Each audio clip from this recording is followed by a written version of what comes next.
You all set, Chairperson?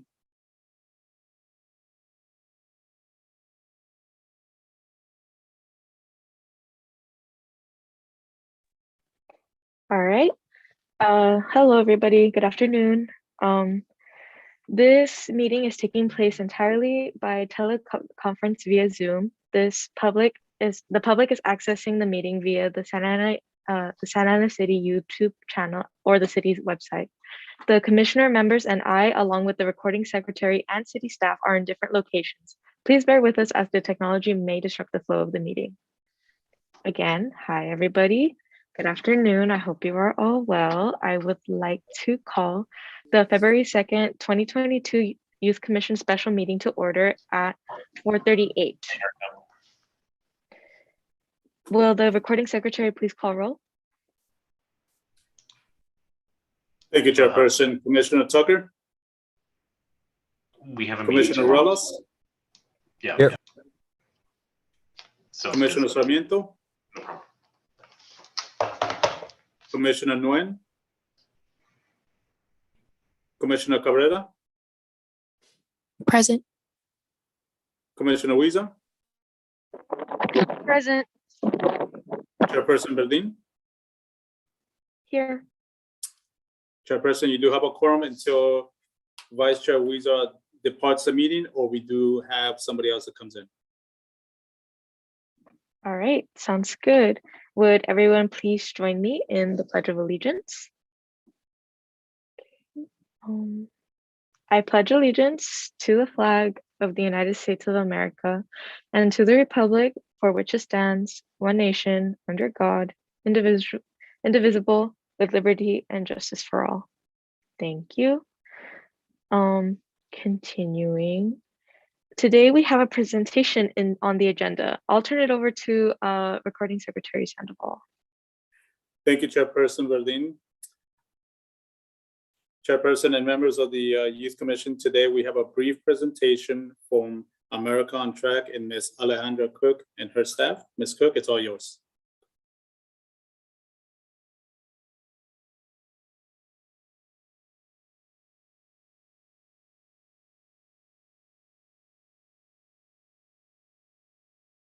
Hi, good. Those just to try to help prevent further, nasal congestion and stuff. Hi, good afternoon. Sorry, guys. I am Okay. over the place here at home and my headphones are not connecting. So can you guys hear me? Yeah, okay. We can hear you. Okay, thank you. Well, good afternoon. Thank you so much for allowing us to come out and present to you guys, my team, Bailey, and Hugo and Daniela, if they can show their beautiful pictures, that'd be nice. I'm with Americontrack, and Bailey, can you please start the presentation? Hi, everyone. Nice to see you all. My name is Bailey Lyons. I'm a health educator here at Americontrack, I gotcha. and I work in our Okay. tobacco and vape And prevention then, program. And then I will pull up the slideshow on my Been having computer. symptoms that are new or not really? No. Okay, so you just gotta watch for them too. Okay. Okay, so we gotta try to find you a way. So we are here I'm to sorry, talk. I'm sorry, before we begin, let me jump in here. I'm getting some background noise from someone. I'm not sure who, but we're getting some background noise from either a phone call that's happening. Okay. Are we okay to start now? Yes, go ahead. I don't, Okay. I don't seem to hear that. Thank you so much. No, I no. appreciate it. No problem. Okay, well, like I mentioned, we're here to talk about the truth about menthol and flavored tobacco products. I know that we had a discussion last year about smoke-free cities, where we talked about what a smoke-free city was, but today I'm here to talk about menthol and flavored tobacco products. Next slide.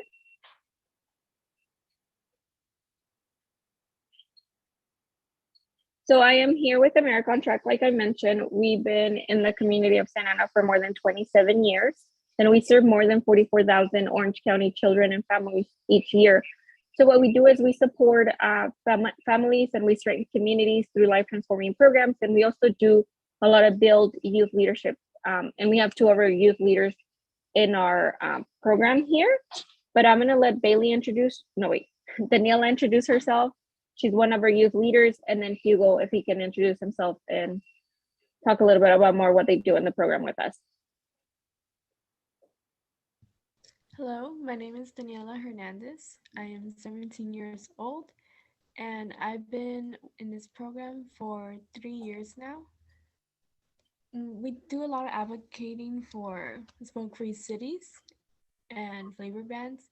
We talked to the city council before, and we do a lot of that word, like educating people on the dangers of it, because a lot of people don't know about it, and it's the reason why they're able to continue doing these things. And it's been a really good experience. Thank you. Thank you, Daniela. Hugo, can you please introduce yourself? Yeah, hi, my name is Hugo Koda. I'm 14 years old and I'm a freshman.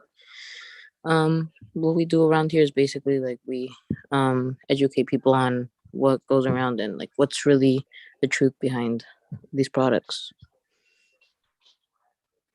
Thank you. Thank you. Thank you, Hugo. Okay, next slide. I do have a question for you guys. Flavored tobacco products are safer because they don't have nicotine. Is that true or false? And if you can, please just unmute yourselves. That is false, I believe. What is it? Yeah, no, they are still pretty dangerous. Okay. Anybody else? Yeah, they're probably false as well. It's probably false. Well, let's find out. Let's see. You guys are awesome. Yes, it is false. Flavored tobacco products do contain nicotine, and there is no safe form of tobacco. But what is the big deal about flavors? Next slide. So what's the big deal? Why do you guys think it's a big deal, and why are we even taking time from your guys' agenda to talk about this?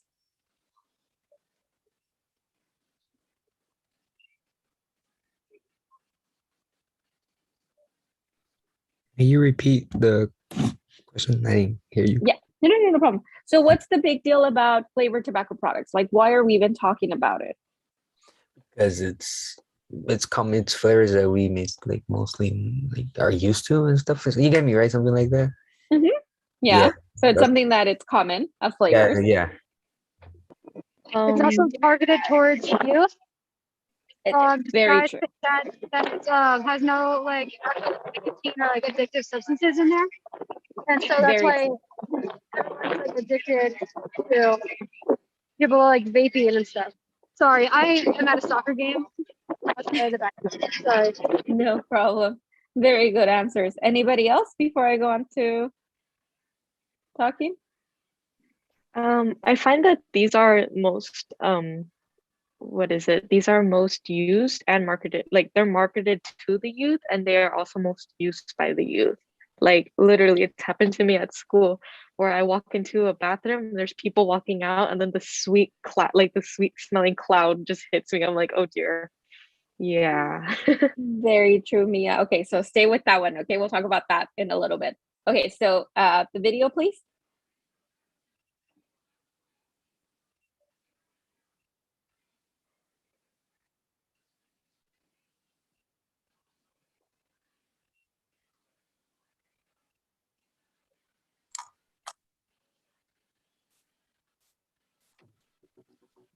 Drip is what you call the flavor.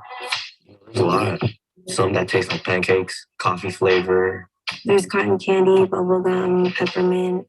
There's too many flavors to count. There are endless amounts that you can get. I heard one of those unicorn puke. It sounds like cartoon flavors or something. It makes them seem a little bit more kid friendly, so people are okay with doing it.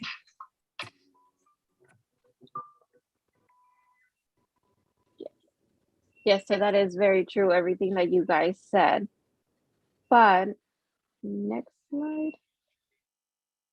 So nicotine addiction, right? We've all heard about nicotine addiction. We've all talked about nicotine addiction. They talk to us about nicotine at school, but the tobacco industry still wants to make a joke out of us. They still want to say, oh no, we're just gonna, forget about nicotine. It's about flavors and what flavors can do to us. And they still want to target our younger population. The tobacco industry profits by hooking kids unflavored tobacco nicotine. Why do I say kids? Is because we notice that we've seen junior hires start vaping, and they're what, in 6th grade, and they're how old? 11, 12 years old. They're still children. So the tobacco industry is profiting by hooking kids unflavored nicotine. Next slide. We all know that nicotine is dangerous and it's highly addictive chemical, and it's found in all tobacco products, regardless of being smokeless, hookah, electronic smoking devices. Next slide. But this, nicotine in vapes. Did you guys know that there was nicotine in vapes products like Juul, Serene, Pods? Did you guys know that there was nicotine in all these vape products? Nicotine plus other chemicals? No, I did not know that. No, yes. Have they ever been exposed, or have they ever been marketed with nicotine? No, never. No, right? Do Yeah. you think youth your age know that there's nicotine in those products? My guess is no. No, because if they're not labeling it, we don't do research, and we don't do background checks on things. And so we don't read up on how there's nicotine in most of like the things that are labeled with no nicotine, just because that's how they get kids to be addicted to them. Yes, very true. They don't want you to know, right? And youth don't have the time, or don't want to make the time to learn about nicotine and vapes. So we all know one traditional pack of cigarettes has 20 cigarettes, right? So one traditional pack of cigarettes has 20 cigarettes in there, and it's about 20 milligrams of nicotine per pack. But what about one Juul pod? What do you guys see as one Juul pod? From what I know how they work, one Juul pod is like basically like similar to a pack of cigarettes, because it's basically like your refill. So I don't know how much nicotine is in them, but I have a feeling that the answer is going to be a little way too much. Any at all is too much. Okay, so you're saying about 20 cigarettes then in one Juul pod? Okay, so who else wants to give a guess? Say about Okay, so 25 or 30. 25 or 30. Okay. Yeah. So let's see, Bailey. It's 41 cigarettes. So it is two packs of cigarettes in one Juul pod. And when I say Juul pod, it's because it's more popular. Like we see this more at the stores. We see this more in the campuses. So it's about 41 cigarettes. So that would be like 41 milligrams of nicotine that people are ingesting. Youth are vaping at least one Juul pod a day, and that is 41 cigarettes that they're putting in their body. Okay, what about a fixed pod? How many cigarettes do you guys think it's in a fixed pod? It's a little bit bigger, so I'll give you that much. So if it's a little bigger, then I assume it has more. So about 60. 60. Okay, Bailey.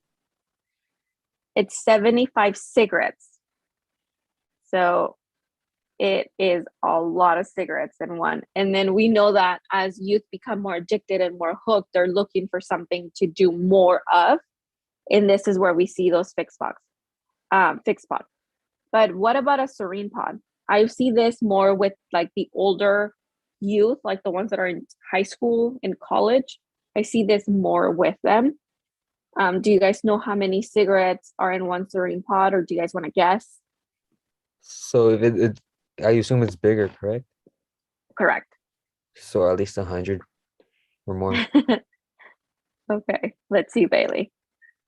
It is 90 cigarettes, but it is 90 cigarettes. And the thing is that I don't know if you've ever noticed somebody that is vaping, but they just keep on going on that thing. Like, I don't feel like they ever stop. Like, they might stop for a minute or 2 minutes, or when they're in class, but they'll just always want to get that next hit. And it's a lot of it. And the tobacco company knows this. The tobacco companies have decided to do this and to make sure that they're able to keep on marketing, because there's 15,500 flavors out there. So when you start doing a jewel pod, you don't think about the cigarettes because you're like, yeah, I'm not lighting up a cigarette. That's nasty. That's, that's horrible. That's not for me. But when they turn on a jewel pod and it's with gummy bear flavor, it's with dulce de leche, it's with tres leches, it's with Krispy Kreme, it's with unicorn poop, like they don't associate that they're still smoking traditional cigarettes. The next one.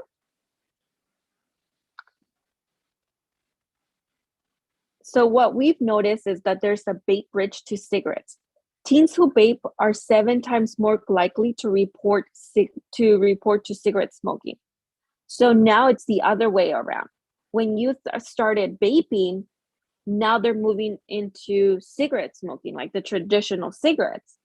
It's not the other way around where the tobacco companies were marketing vape products as cessation services, as services that would make people want to quit smoking traditional cigarettes.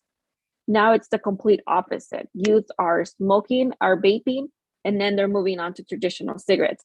We say all of this because in the city of Santa Ana, next slide, Bailey. In the city of Santa Ana, we have an opportunity to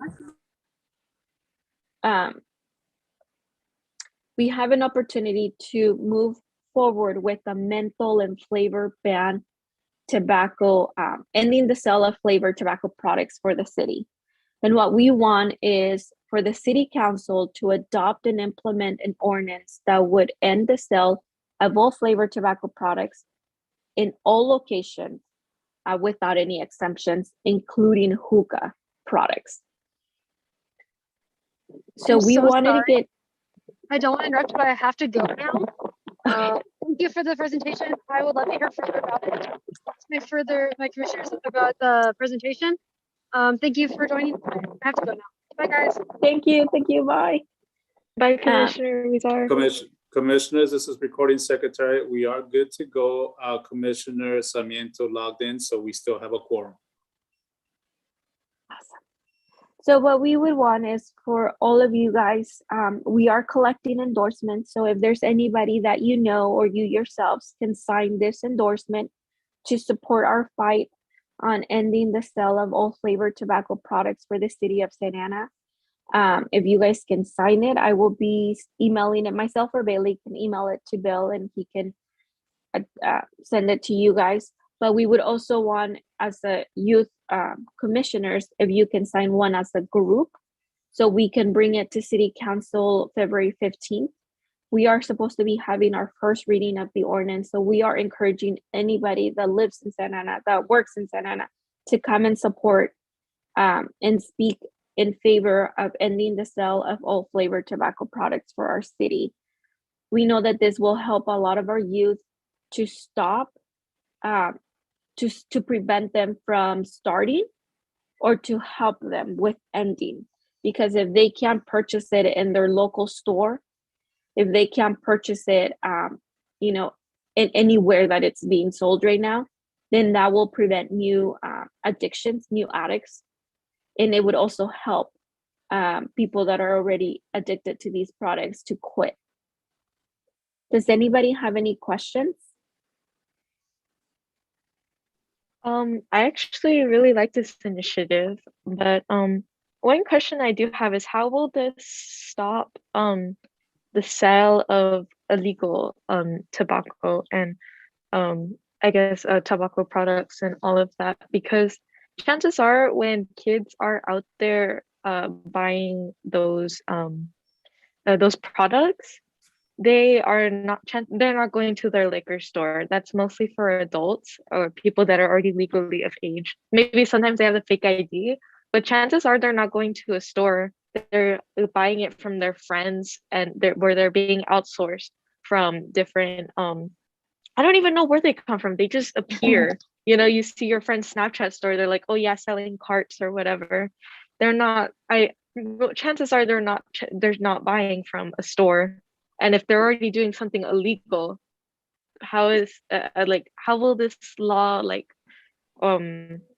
prevent what is already being done that's illegal? You get me? Like, people will ignore the law and illegal stuff will still happen, Yeah, so when we asked youth where they were getting all these products, right? Because essentially at any store, you're supposed to always get carded for liquor, tobacco, marijuana, for anything like that. You're supposed to get carded.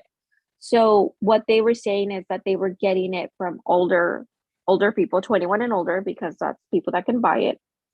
So if we were to take it out from all the stores in the city of Santa Ana, then there wouldn't be, if you know, if I have an older sister that is 21 and she can no longer purchase it in the city, so then it becomes a little harder. So you're making it harder for people to obtain those products.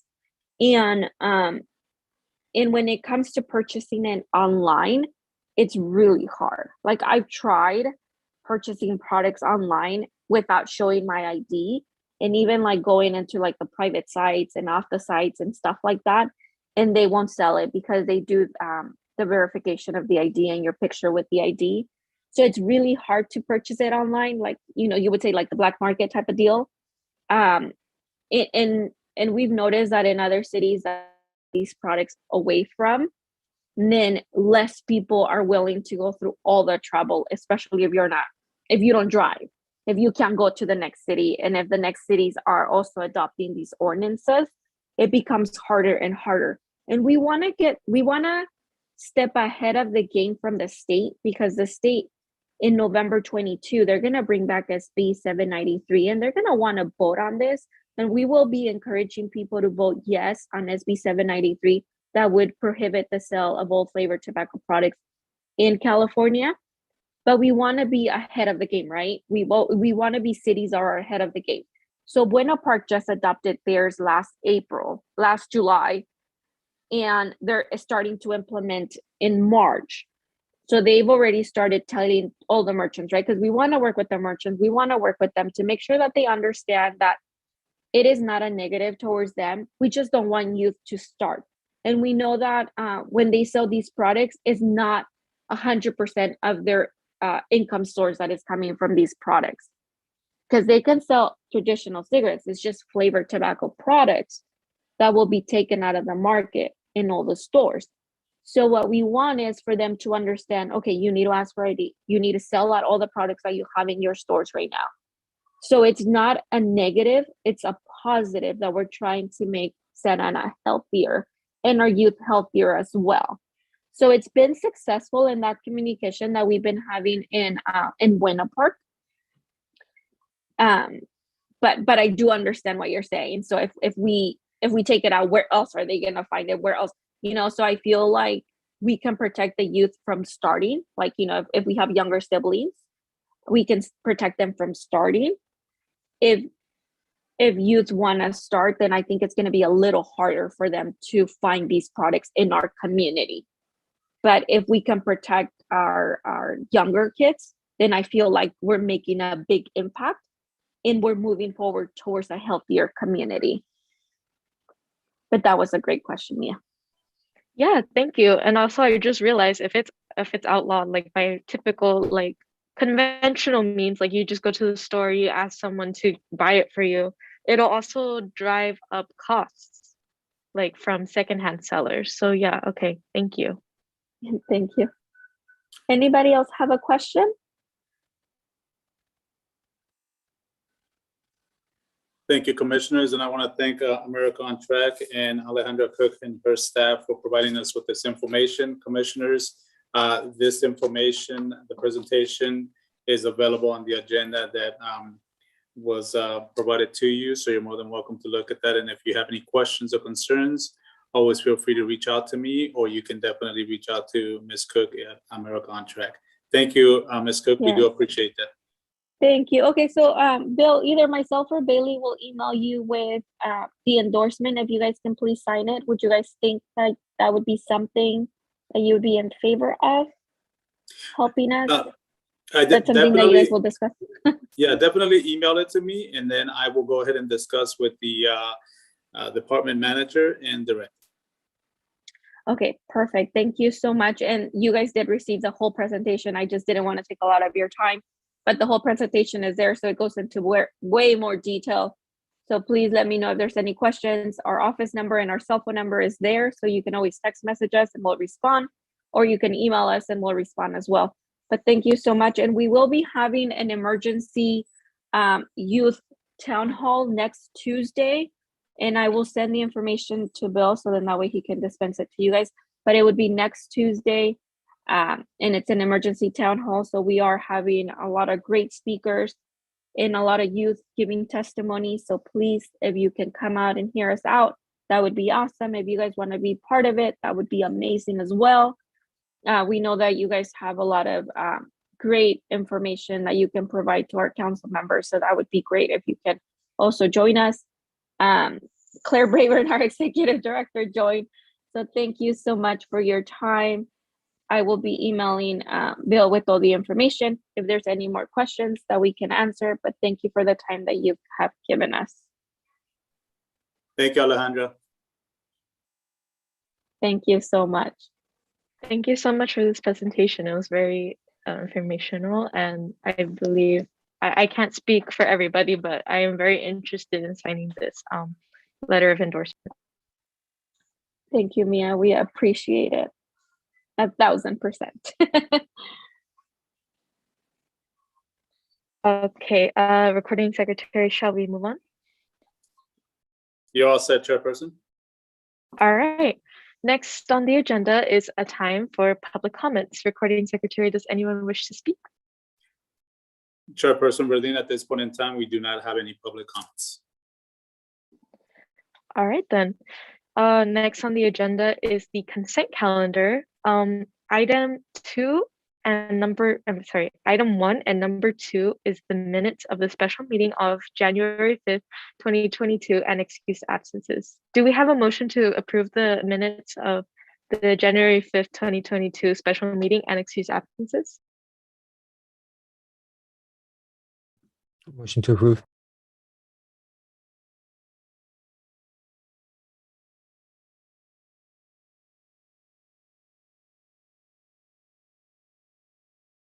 Do we have a second?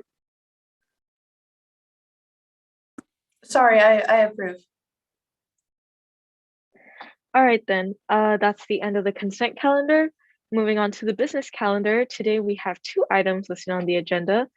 I will turn this over to Youth Commission Liaison Juan Lara for item 3, which is the Youth Commission work plan workshop.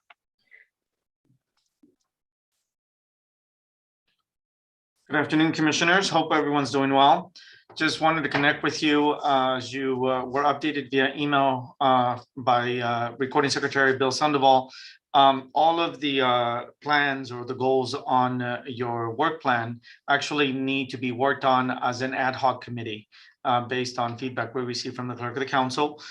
So there was a request for you to establish those particular ad hoc committees, and thereby then beginning to report on any work or progress that has been accomplished since our last meeting.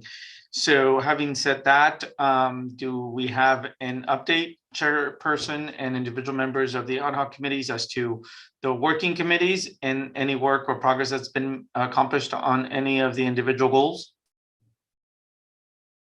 So I'll start. We haven't officially established the ad hoc committees. I think we just assigned individual commissioners just heading each item on the work plan. I have been discussing with Commissioner Relas and Vice Chair Wizar, who is not in the meeting anymore. We have been trying to work on item number 9, which is developing youth art programs. We've been I guess going down the list of seeing what potentially we could do and like the outcomes and I guess the efforts that we would want to put into it. One specific event that I would like to hold, well, all of us would like to hold, is we are thinking of hosting, like through this item, we are thinking of hosting a youth arts fair of some sort, and we've been just making an outline of what that would look like. Right now it is just a concept because of course we would have to get approval, permission, all of that, but it is something that we would really like to proceed with once we get like all of the approval and all that. So yeah, other than that, well, it's mostly just coming up with ideas for like the other items.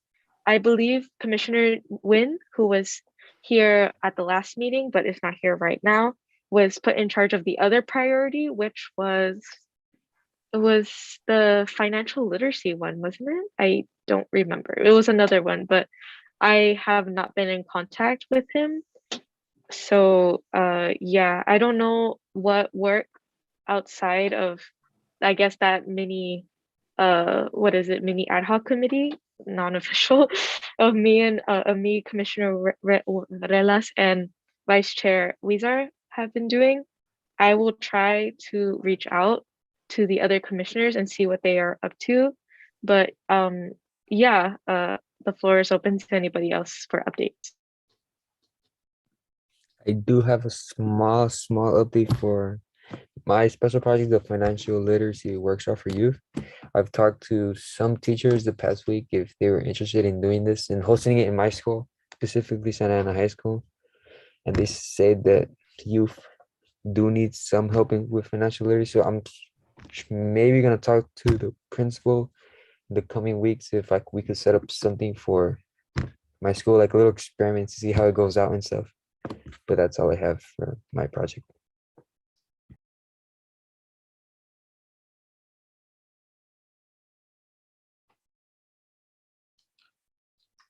Anything else from anyone else? In regards to the community garden and like health and wellness item on the agenda, I am waiting on a response. I sent an email under there was an email listed underneath the community garden tab on the Santa Ana website, and I emailed them asking if they would just like be willing to share some information about some of the events they host and if like they would be interested in working with us as youth commissioners. I'm waiting for a response on that. Okay. Thank you. Any other updates? Okay, but so far so good. I believe Commissioner Cabrera was about to speak. Oh, yes. I'm sorry. I had to let you know that I have an Explorer meeting to go to for Santa Ana PD to attend. Is it okay if I go ahead and leave? Not a problem in you needing to leave the meeting. Just a question for Recording Secretary Sandoval. Do we still have quorum or have we lost it? At this point in time, with Commissioner Cabrera leaving, we do lose quorum. Okay. So Commissioner Cabrera, and you're leaving immediately, correct? I could stay for a little more if you guys would like. Well, just so that we can wrap up the updates if we can, so let's go ahead and make sure that we have completed all of the updates on the work plan. And if that's the case, then great updates overall, great work. And obviously we'll continue to solidify the ad hoc committees as we move from meeting to meeting. And then we'll continue to provide updates so that we know where everyone is at with their specific projects. Unless there are any questions, then I think we're good to proceed. Thank you. Commissioner Cabrera, can you stay just really quick or you have to go now? No, that's fine. I can go ahead and stay a little longer. Thank you. Chairperson, if we can jump right away to item number 4, because this is really important and we would need the commissioners to be in a quorum to be able to decide on this. Okay, sounds good. Next on the business, sorry, what? Go ahead. Okay, next on the business calendar is item 4, Youth Commission regular meeting time change. I will turn over to Recording Secretary Sandoval for this. Thank you, and I'll make this really quick. As a result of the pandemic, the time for the meetings were originally scheduled at 3 p.m.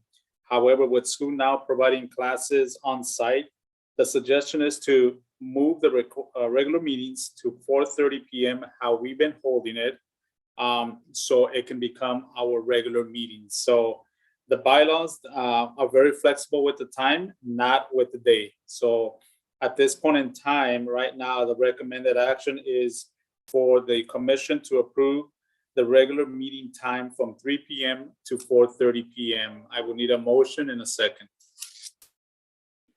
I motion this. Yeah, this is a good thing because me and Manny, we get out at 3:15. So I second this. So who's the first motion? I don't it know who was the me. second, Dahlia Sarmiento. Okay, so I got a first from Chairperson Verdeen, correct?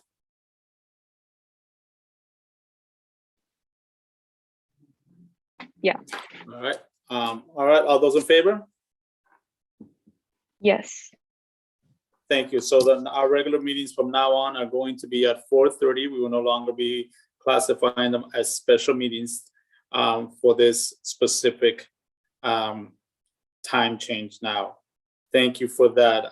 Before we do end, I would like to suggest to the ad hoc committees, going back to number 3, that what I would like to do is I'm going to sit with the manager and the youth commission liaison and see if we can kind of give a little more formalized version of these ad hoc committees, so we can get you guys meeting quicker and faster, so we can kind of, when we do meet, have much more of a content in depth that we can discuss and be able to move forward with the work plan that we have.